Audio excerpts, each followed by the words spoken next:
Olá, eu sou Otto Maciel, sou nutricionista aqui da Clínica Dominique. Eu quero conversar com você sobre a importância de alguns alimentos no processo do emagrecimento. Bom, muitos dos pacientes que buscam um atendimento de campo nutricional visa esse processo de emagrecer saudável. Bom, emagrecer é a gente perder peso, tentando trazer também sempre a ideia da manutenção da massa muscular. Isso é muito importante. Quando a gente olha peso de balança, praticamente quando a gente se pesa no nosso banheiro ou em algum lugar, a gente acaba tendo um número. E às vezes a gente cria aquela expectativa que esse número tem que ser menor. Mas o que é ser menor? É também trazer a preservação dessa massa muscular, porque quanto melhor eu ter um volume de massa muscular, melhor vai ser o meu processo lá no final da ponta do emagrecimento. Existem alguns alimentos que são potencializadores, a gente pode chamar assim, que eles promovem um cenário de melhor saciedade, uma melhor termogenia, aumentando um pouco do calor corporal, facilitando também o processo de emagrecimento, ou seja, eles são alguns pilares e algumas estratégias que a gente pode adotar dentro de um cardápio alimentar. Mas quais são esses alimentos? Bom, vamos lá, vamos pegar mais ou menos aí uns 5 alimentos interessantes que eu acho bem legal aí como uma sugestão e uma dica para você que está escutando. O primeiro deles é pensando um pouco no grupo das frutas, né? A fruta acaba sendo um alimento que muitas vezes acaba sendo um pouco prejudicado dentro do entendimento de absorção, que as pessoas acabam tendo um pouco de receio, porque enxergam muito do perfil do carboidrato.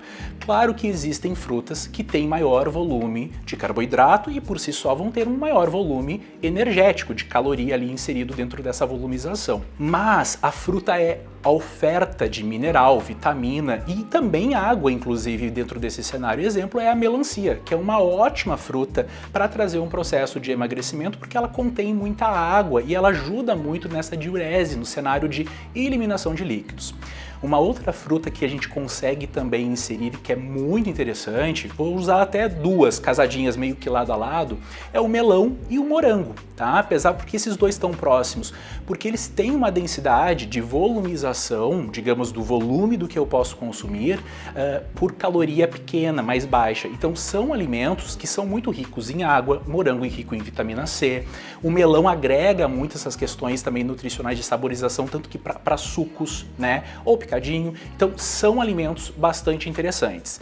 Dentro dos outros grupos, eu gosto sempre também pensando num prato de almoço, num prato de jantar, né? Eu gosto de trazer a ideia, inclusive, da batata inglesa para o processo do emagrecimento. Às vezes as pessoas não percebem que a gente às vezes traz sempre esse entendimento de que batata engorda, né? Batata inglesa vai engordar.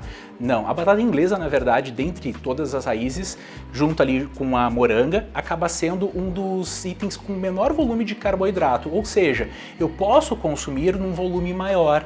Esse é um detalhe interessante quando a gente também está orientando um paciente de processo de emagrecimento, entender que eu tenho que buscar o alimento para emagrecer, visualizando uma dieta mais qualitativa também, de qualidade, né, inserida ali dentro desse campo alimentar com menor volume de densidade calórica, ou seja, moranga, abóbora cabotiá, a moranga tradicionalmente conhecida, em 100 gramas de moranga eu tenho 48, 45 calorias presentes, ou seja, é um alimento de baixíssima densidade calórica.